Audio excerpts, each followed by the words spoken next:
Hello guys, नमस्ते, सलाम, राम राम, सत श्री अकाल। होप आप सब स्वस्थ होंगे और एकदम मस्त होंगे। ज़िंदगी में एक बात है जो हमेशा याद रखनी चाहिए। पहले तो जो खूबसूरत सी सुबह है ना, इसका नज़ारा, और मुझे बहुत मन करता है एवरी मॉर्निंग एक क्लिक तो बनती है। ऐसा लगता है कि सनराइज़ के साथ बहुत सारी उम्मीदें ऐसे जीवन में हमारे बंध जाती है और हर दिन एक नई होप होती है, एक नई आशा होती है, एक नई उमंग होती है ज़िंदगी को जीने की। और ऐसा नहीं कि सबका जीवन एक जैसा होता है, लेकिन हाँ, कहीं ना कहीं एक जैसा तो होता ही है। सब एक दूसरे से कनेक्ट है। आज किसी के जीवन में सुख है, कल किसी के जीवन में सुख है।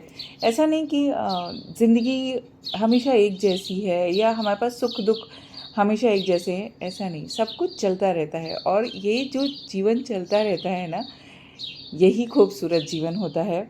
बहुत सारी उलझनें आती हैं जाती हैं। आज मैं ये जो जेड प्लांट है, इसकी कटिंग्स इकट्ठा कर ली हैं क्योंकि बहुत बड़ा हो गया था, तो उसमें से कुछ कटिंग्स निकाल ली हैं एंड इसको अब अलग तरीके से लगाने वाली हूँ। फिर आप लोगों को दिखाऊंगी कि मैं इसको कैसे लगाती हूँ और क्या बनाती हूँ। दिमाग में एक फ्रेम है, होप सक्सेसफुली उस पर काम कर पाऊँ, और कर पाई। अच्छा बना या बुरा बना वो नहीं बात है, जो कुछ भी बनाऊंगी आप लोगों के साथ शेयर करूंगी। ज़िंदगी है चलते रहने का नाम, कोशिश करते करते रहना चाहिए।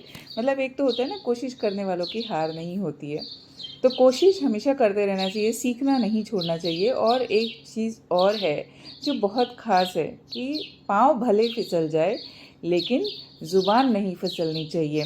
तो जो कोशिश करते हैं ना कि ज़ुबान नहीं फिसले, तो हमेशा कोशिश वो बरकरार ही रखनी चाहिए कि हमारी ज़ुबान कभी नहीं फिसले।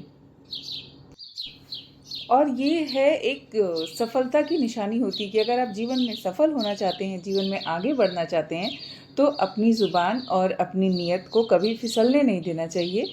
हमेशा उनके ऊपर बोलते लगाम रख के रखनी चाहिए। लगाम तो नहीं रखेंगे, लेकिन हाँ, जब ध्यान रखेंगे तो वो कभी नहीं फिसलेंगे। और इसके लिए एक प्रैक्टिस जो होती है हमारी लाइफ में, अच्छी सोच।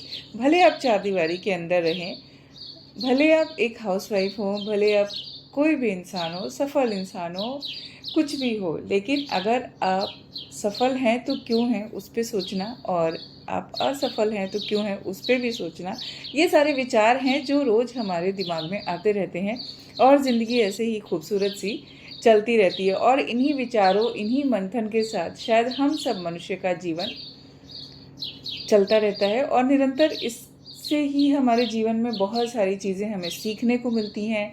बहुत समय में हमको होता है कि जब हमको मोटिवेशन की ज़रूरत होती है, तो ये जितनी सारी बातें हमारे पीछे लाइफ में हो गई होती हैं, वो हमें मोटिवेट करती हैं। ज़रूरी नहीं होता है कि हमें कोई आके धक्का दे, पुश करे कि नहीं तुमको यही करना है, तुम्हारा जीवन ऐसा है। ऐसा नहीं, हम ऐसा कर ही नहीं सकते, एक्चुअली नहीं कर सकते। हमें मोटिवेशन भी काम नहीं आते कभी कभी। क्यों? क्योंकि हम सबका जीवन एक जैसा नहीं है। जैसे हाथ की उंगलियां अलग अलग है, वैसे ही हम सभी का जीवन भी अलग अलग है। लेकिन उस जीवन में जो कॉमन है वो क्या चीज़ है? वो है हमारे सपने, हमारी उम्मीदें। हम चाहे जैसे भी हों, हमारे अंदर कुछ सपने होते हैं। हर इंसान के अंदर सपने होते हैं, उम्मीद होती है आने वाले कल से, आने वाले अगले पल से। तो ये सब जो चीज़ें ना, हमें जीवन में कहीं ना कहीं कनेक्ट करके रखती हैं। सुबह हो गई है, छुट्टी का दिन, बच्चों को हेड मसाज करना है, उसके साथ साथ मैंने बोला ना, कुछ प्लांट्स के भी काम है वो करने। क्योंकि वीकडेज़ के काम मेरे अलग होते हैं, वीकेंड्स के काम अलग होते हैं। वीकडेज़ में मैं थोड़े क्राफ्ट के काम कर पाती हूँ, वीकेंड्स पे तो बिल्कुल क्राफ्ट को हाथ ही नहीं लगा पाती हूँ। क्योंकि बच्चों के साथ टाइम स्पेंड करना है, परिवार के साथ टाइम स्पेंड करना। और वो टाइम ऐसे नहीं कि मैं शांति से बैठ के टाइम स्पेंड करूँ। शांति तो सुबह थोड़ी देर जो हो पाती है। वीकडेज़ में ये सारे काम बहुत जल्दी स्टार्ट होते हैं, वीकेंड पे थोड़ा सबके अकॉर्डिंग एडजस्ट करना पड़ता है। लाइफ का मतलब ही हमें एडजस्टमेंट होता है। हमारी लाइफ ना हमें हर पल एडजस्टमेंट ही सिखाती है। अगर हम एडजस्ट कर रहे हैं तो बहुत अच्छी बात है, नहीं कर पा रहे हैं तो कहीं ना कुछ परेशानियां हमारे जीवन में आने लगती हैं। तो ऐसा होता है कि वो जो चीज़ें आ रही हैं ना, उसको कौन देखेगा, कौन फेस करेगा, कैसे हम उससे पार पाएंगे, तो ये कोई और नहीं करने वाला है, ये हम खुद करने वाले होते हैं। इसमें हमें होता है ना कि कुछ काम है जो हमें करना है, जो इम्पोर्टेंट है, तो अभी वही करना है। बाकी सारे काम हम एक तरफ छोड़ देते हैं, हमें नहीं करना होता है। क्यों? क्योंकि जो समय की मांग है ना वो करनी पड़ती है। हमारी जो प्रायोरिटीज़ है ना उस पे ध्यान देना पड़ता है कि अभी हमें क्या करना है, हमें जीवन में कैसे आगे बढ़ना है, क्या चीज़ ज़रूरी है हमारे लिए। और हमारा जीवन सिर्फ हमारा नहीं होता है, हमारा जीवन कई हिस्सों में बटा होता है। हमारा जीवन हमारे परिवार के लिए होता है, हमारे बच्चों के लिए होता है, हमारा जीवन हमारे घर के लिए होता है। मतलब हर चीज़ में जो जान फूँकती है ना वो होती है एक घर की स्त्री। ऐसा नहीं कि बाकी लोग काम नहीं करते हैं, बाकी लोगों का कुछ रोल नहीं होता है, सभी का रोल होता है। लेकिन आप हर घर में देखेंगे ना एक चीज़ होती है, एक बात होती है। जैसे लगता है ना कि हर चीज़ सिर्फ मेरी ही क्यों, इस पे मेरा ही ध्यान क्यों जाए। घर में अगर कुछ टूट फूट हो गई है तो सिर्फ मैं ही क्यों, घर में कोई सामान लाना है तो सिर्फ मैं ही क्यों। अगर हम सब ऐसा सोचने लगे तो फिर घर घर नहीं रहेगा। घर को घर बनाने के लिए ना बहुत सारे इमोशंस, बहुत सारी बातें ध्यान में रखनी पड़ती हैं।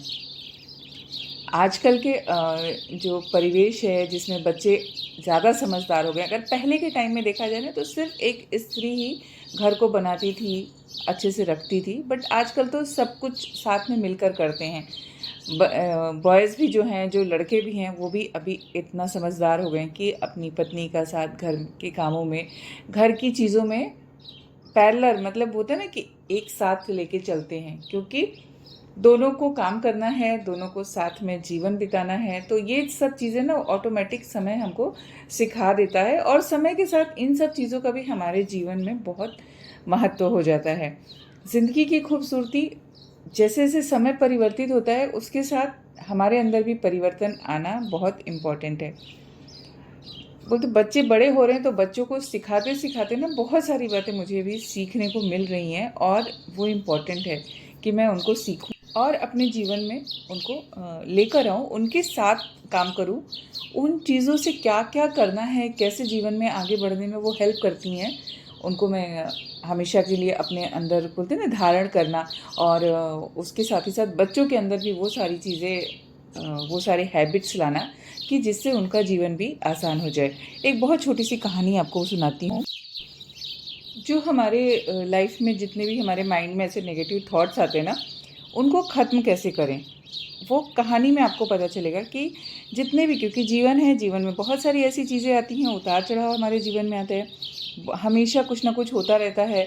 कभी सुख है तो कभी दुख भी है, तो उसके साथ ही साथ कभी कुछ नेगेटिव थॉट्स भी आते हैं, कभी काम का बोझ भी हो जाता है बहुत ज़्यादा। तो फिर हम कभी कभी ना क्या होता है, खुद से ही बहुत सारी चीज़ें सोचने लगते हैं और अपने जीवन को सोचते हैं कि बस हमें यही करते रहना है, मैं बस यही करती रहूँ, घर गृहस्थी बच्चे। मैं मेरी बात बता रही हूँ।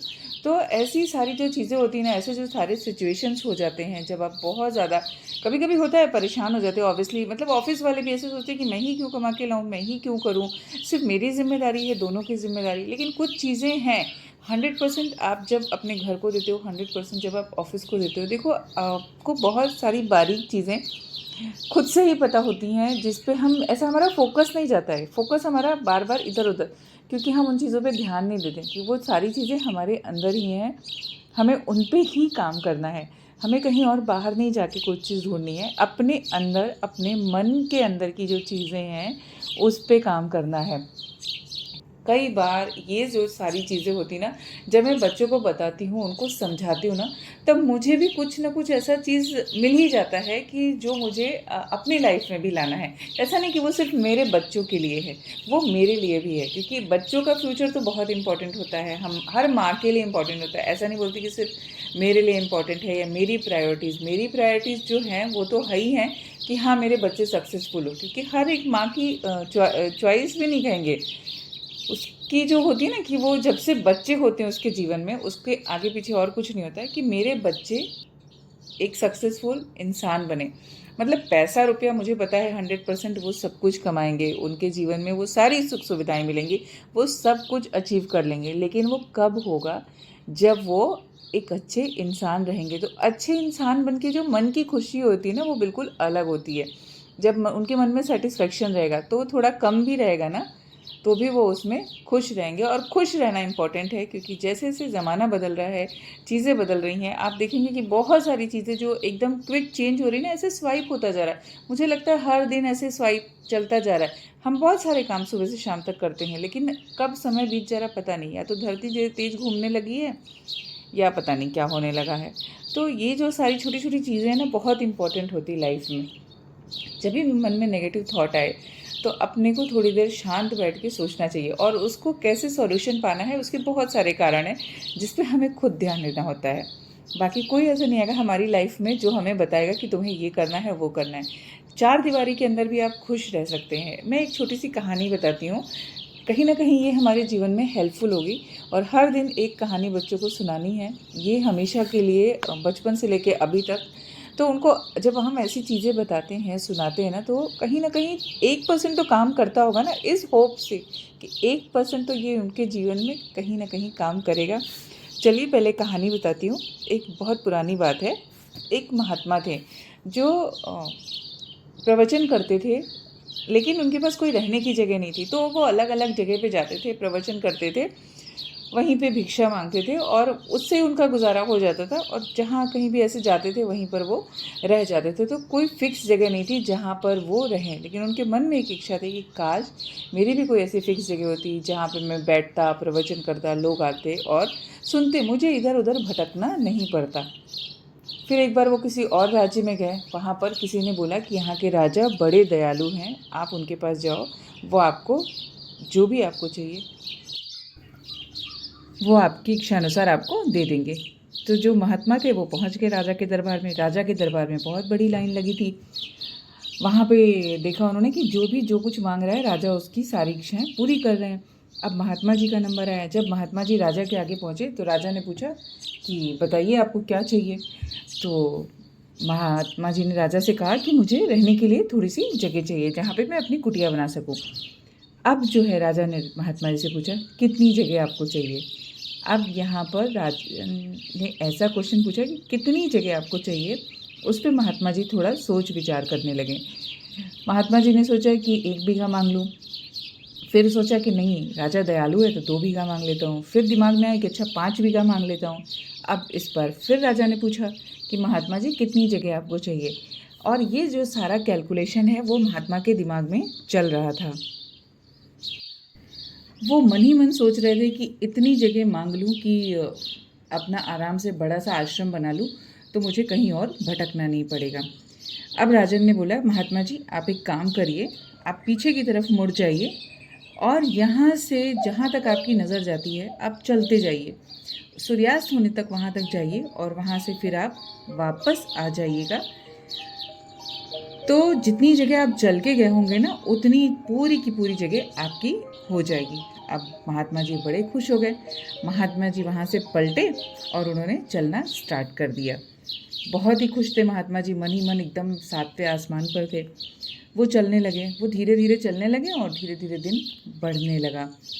उन्होंने सोचा कि चलते चलते तो बहुत कम जगह मिलेगी, इससे अच्छा मैं अब दौड़ लेता हूँ। अब महात्मा जी ने दौड़ना चालू किया कि जितना ज़्यादा दूरी तय करेंगे सूर्यास्त के पहले, उतनी ज़्यादा जगह उनको मिल जाएगी। महात्मा जी भागे जा रहे हैं, दौड़े जा रहे हैं। जब बात राजन को पता चली तो राजन ने उनके पीछे अपने 2 घुड़सवारों को भेज दिया, सैनिक को भेजा और बोला पानी वगैरह लेके जाओ और महात्मा जी को आप रास्ते में पिला देना। उन सैनिकों ने महात्मा जी से बोला कि महात्मा जी थोड़ा रुक जाइए, थोड़ा सुस्ता लीजिए, थोड़ा पानी पी लीजिए। लेकिन महात्मा जी तो ज़मीन के उसमें थे कि उनको ज़्यादा से ज़्यादा ज़मीन चाहिए और उनको आश्रम बनाना है। फिर वो दौड़ते गए। फिर उनको एक झील दिखी तो उनको समझा कि शायद हमारे आश्रम में झील आएगी तो और अच्छा लगेगा, तो वो झील के भी चक्कर लगाते गए। महात्मा जी बिना कुछ खाए पिए निरंतर दौड़ते रहे, मतलब एकदम बिना रुके वो जितनी ज़्यादा से ज़्यादा जगह कवर कर सकते थे उतना वो दौड़ लगा रहे थे। फिर एकदम से उनके दिमाग में ध्यान आया कि मुझे तो सूर्यास्त के पहले वापस राजन के पास पहुंचना है। अब उन्होंने वापसी का रास्ता लिया क्योंकि सूर्यास्त होने वाला था, तो वो और ज़ोर ज़ोर से दौड़ के राजन के दरबार में पहुंच गए। राजन के दरबार में पहुंच गए, राजा के सामने पहुंच गए और जैसे ही वो राजा के सामने पहुंचे, राजा के चरणों में वो गिर पड़े और महात्मा जी ऐसे गिरे कि फिर वो दोबारा नहीं उठे। उनका जो जीवन लीला था वो उनके समाप्त हो गई। और अगर ध्यान से देखा जाए ना, तो ये कहानी किसी महात्मा जी की नहीं है, ये कहानी हम सब की है। हम सब अपने जीवन में भाग रहे हैं, ऐसा भाग रहे हैं ना कि हमें क्या चाहिए पता नहीं। निरंतर भाग रहे हैं हर चीज़ के लिए, ऐसे कि बस यही मिल जाए, यही मिल जाए। क्या मिल जाए जीवन से पता नहीं। कुछ ना कुछ अचीव करना है, और चाहिए और चाहिए और चाहिए। और उस चीज़ में ना हमें भूख लगती है और ना प्यास। अगर हम रेगुलर भूख प्यास की बातें छोड़ दें, जो हम जीवन में चलो अपने जीवन जीने के लिए खा पी लेते हैं, लेकिन उसके अलावा भी हमारे जीवन में बहुत सारी चीज़ों की ज़रूरत होती है। हमारे रिश्ते, हमारे नातेदार, हमारे दोस्त, हमारे आसपास के लोग। लेकिन हम अपने अंदर इतना बिज़ी हो गए हैं, इतनी तृष्णा हमारे अंदर आ गई है चीज़ों को पाने की, कि बाकी सब कुछ छोड़ के, अपनी सेहत तक को छोड़ के हम निरंतर भागे जा रहे हैं। हम अपनी खुद की सेहत को भी कितना इग्नोर करते हैं, इस पे भी ध्यान देने वाली बात है। जीवन में हमें क्या चाहिए? ऐसा नहीं कि हमें भागना नहीं है, हमें चीज़ों की ज़रूरत नहीं है, हमें सब कुछ चाहिए। लेकिन कितना चाहिए और किस तरह से चाहिए, उस पे सोचने वाली बात है। ये जो तृष्णा नाम की जो चीज़ है ना हमारे जीवन में, और चाहिए, उसके स्वरूप अलग अलग हैं। हम उस रेस में न भाग के, हम जीवन को साथ लेके, सबके साथ रह के, जीवन को छोटी छोटी खुशियों में एंजॉय करके आगे बढ़ेंगे, तो वो जीवन कितनी अच्छी होगी। हर कोई जीवन में अच्छा करना चाहता है, अच्छा अचीव करना चाहता है, बिल्कुल करना है, हमें क्यों नहीं करना है, यही तो जीवन है। और ये सारी चीज़ें हमारे जीवन में ज़रूर होनी चाहिए, हमें ज़रूर करनी चाहिए, कोशिश करनी चाहिए। अपने बच्चों को भी यही सारी चीज़ें जो है, जब हम उनको सिखाते हैं, उनको बताते हैं कि जीवन में हर चीज़ को लेके चलना है, हमको इग्नोर नहीं करना है। हमको इग्नोर क्या करना है इम्पॉर्टेंट है, लेकिन क्या इग्नोर करना है वो इम्पॉर्टेंट है। सब चीज़ों को नहीं इग्नोर आप कर सकते हैं। आज के परिवेश में अगर बच्चों को देखा जाए, बहुत सारे बच्चे, आपको जो न्यू जनरेशन है, क्या ही फ़र्क पड़ता है, किसी चीज़ से फ़र्क नहीं पड़ता है। पड़ता है फ़र्क, उनको समझाना पड़ेगा, उनको बताना पड़ेगा, उनकी वैसी परवरिश देनी पड़ेगी कि क्या चीज़ से फ़र्क पड़ता है और क्या चीज़ से फ़र्क नहीं पड़ता है। कैसे हमें जीवन में आगे बढ़ना है और कैसे नहीं बढ़ना है, क्या चीज़ तुम्हें चाहिए, क्या चीज़ नहीं चाहिए। और सिर्फ ये बच्चों के लिए ही नहीं है, ये हमारे लिए भी है कि कहीं ना कहीं चेंज के नाम पे हम खुद को क्या चेंज कर रहे हैं, अपने जीवन को हम क्या दे रहे हैं, उसके बारे में सोचना है। हमारे जीवन में हर किसी का एक इम्पॉर्टेंट रोल होता है। मैंने शुरू में भी कहा और फिर बोल रही हूँ, चाहे वो काम वाली बाई हो, चाहे वो वॉचमैन हो, चाहे कोई भी हो, रिश्ते सबके साथ कैसे बना के रखने हैं वो बहुत इम्पॉर्टेंट है।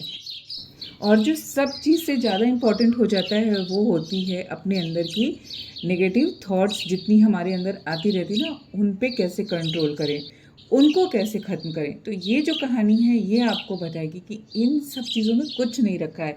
शायद आपने अगर ध्यान दिया होगा तो कहानी में क्या चीज़ चाहिए था, सिर्फ चाहत। वो चाहत इतनी थी ना, इतनी से वो इतनी हो गई, एक पल में वो पूरा गेम चेंज हो गया। और वो कहाँ पर चेंज हो गया, आपने ध्यान दिया? जब राजा ने पूछा कि आपको कितनी जगह चाहिए, तो साधु के मन में कैसा हुआ, वो महात्मा ने क्या सोचा कि थोड़ा नहीं, थोड़ा और, थोड़ा और, थोड़ा और।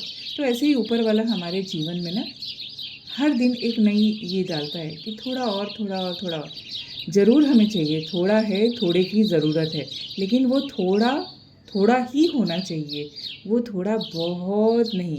क्योंकि जब हम एक बोलते ना आम इंसान होते हैं, हमारे जीवन की कुछ लिमिटेशंस होती है। अब अक्रॉस द बाउंड्रीज बहुत कुछ है, हम बहुत बड़े नहीं बन सकते हैं, हम अरबपति खरबपति नहीं बन सकते। शायद हम में से कुछ लोग बन भी जाते हैं, लेकिन सुकून, जीवन से और क्या चाहिए, और जीवन को कैसे जीना है, कैसे आगे बढ़ाना है। होप आप लोगों को कहानी पसंद आई होगी, कहानी पसंद आई हो, वीडियो अच्छी लगी हो। So thanks for watching this video. और ऐसी ही बहुत सारी कहानियों के साथ मेरे जीवन की एवरीडे की कुछ कुछ चीज़ें आती रहेंगी। दशवी की पूजा हो रही है, अभी सब छुट्टी का दिन, तो 1 बाय 1 स्नान करके आ रहे हैं। और थैंक्स बोलना इम्पॉर्टेंट है। और ये जो छोटी छोटी सी प्रैक्टिस है ना बच्चों के जीवन में, उनको एक रूटीन में लाना, उनका एक लाइफस्टाइल बनाना। लाइफस्टाइल बहुत इम्पॉर्टेंट है। हमारा लाइफस्टाइल कैसा हो, ये हम पे डिपेंड करता है। हमारे घर का कैसा हो ये भी हम पे डिपेंड करता है, हमारे बच्चों का कैसा हो ये भी हम पे डिपेंड करता है। तो हर हाउसवाइफ़ के लिए बहुत इम्पोर्टेंट